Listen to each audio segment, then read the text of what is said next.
दासिमबो आंनि चेनेलखौ subscribe खालामाखैबा subscribe खालाम। बेजों लोगोसे घन्टिनि सावगारिखौ थुनानै हो, मानोना आं लेटेस्ट भिडिअ आपल'ड खालामनायखौ नोंथांनिसिम सिगांसिन सौहैयो। खुलुमबाय लोगोफोर, क्रिएटर डेटा चेनेलाव नोंथांखौ बरायबाय। गोबाव समनि उनाव दिनैसो भिडिअ आपल'ड खालामनो हानाय जाबाय। लोमजानाय आरो गगा मोननायनि थाखाय भिडिअ खालामनो हायासै। आं दा एसे मोजाङाव फैबाय। अब्ला दिनैनि भिडिअ नोंथांनि थाखाय जोबोद मोजां जागोन, मानोना आं बे भिडिअनि गेजेरजों मोनसे बेबायदि मिउजिकनि बागै खोन्थानो नागिरदों। नोंथाङा खोनासंब्लानो फोथायगोन। बे रिंटनखौ गाव गावनि मबाइलाव दोननो हागोन आरो बयखौबो सोमोनांहोगोन। बियो 3D साउन्ड। माब्रै गावनि मबाइलाव दोननो आं खोन्थागोन। बिनि सिङाव जोबोद मोजां फिचार्सबो मोनगोन, जायखौ जों बेयाव गुबुन फिचार्स मोनगोन। बेनि बागै आं गासैबो खोन्थागोन। आरो बे भिडिअखौ जोबजासिम नायलां आरो लाइक खालाम। होनब्ला भिडिअखौ जागायनोसै।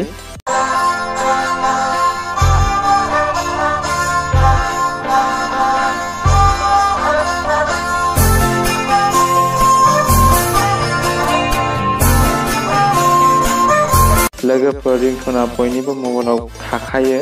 आंनियावबो दं आरो नोंनियावबो दं। नाथाय 3D रिंटना रावनिबो मबाइलाव थाया। बेयाव नोंथाङा मोनसे खामानि मावनांगोन। प्ले स्ट'राव लांदो आरो सार्च खालामनांगोन। गोसो होनानै नाय आं मा खोन्थानो नागिरदों।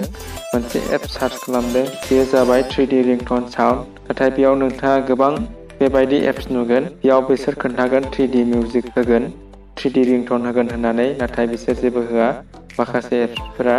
बेयाव आं जायखौ खोन्थागोन बेयो थारैनो हेफाजाब गोनां।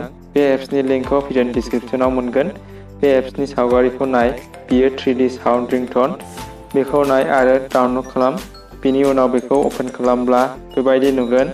नोंथाङा बेयाव नायनो हागोन। बेनि इन्टारफेसआ डार्क थीम बायदि गुबुन मोनसे रोखोमनि नुनो मोनो। बेयाव नोंथाङा गुबुन रोखोमनि मिउजिक मोनगोन। बेयाव फरायलांबाय था, गासिबो मा रोखोमनि नांगौ साउन्ड मोनगोन। गारिनि, जिब-जुनारनि, फुथुलानि, मिथिंगानि, माखौ नांगौ बेखौनो मोनगोन। बेबो 3D साउन्डआव। जायखौ मोजां मोनो बेखौनो रिंटन दोननो हागोन। बेखौ खुलिनायनि उनाव गोबां अपसन नुनो मोनगोन। बे सिगांनि बाहागोआ रिंटन दोननो हानाय। बेयाव नोंथाङा क्लिक खालामब्ला गासिबो नाम्बारफोराव रिंटना एखे जागोन। जुदि मोनसेल' नाम्बाराव होनोब्ला बेयाव क्लिक खालामना दोननो हायो। जायखिजाया नाम्बारखौ सेलेक्ट खालामनानै दोननो हायो। बिनि उनाव मेसेजावबो दोननो हायो। बेजों लोगोसे एलार्मावबो रिंटन दोननो हायो। जुदि बे रिंटनखौ नांला एबा फसायलाब्ला बिनि थाखाय बे एप्सनि सावगारियाव थुनानै दाननो हायो। बेबायदिनो जेखिजाया रिंटनखौ सोलाय-सोल' खालामनो हायो। नाथाय आं बेखौ दामनानै खोन्थानो हानाय नंला, मानो होनब्ला इउटिउबआ कपिराइट क्लेम हरगोन। अब्ला बेखौ बाहायोब्ला मोजां मोनगोन। जुदि मोजां मोनदोंब्ला लाइक खालाम। गासैबो लोगोफोरनो थारैनो शेयार खालाम। दासिमबो आंनि चेनेलखौ साबस्क्राइब खालामाखैबा साबस्क्राइब खालाम। बेजों लोगोसे घन्टिनि सावगारिखौ थुनानै हो, मानोना आं लेटेस्ट भिडिअ आपल'ड खालामनायखौ नोंथांनिसिम सिगांसिन सौहैयो। उननि भिडिअ लोगो मोननायसिम बाय बाय। जै बर' हारिनि जै, बर' राव गेवलांथों।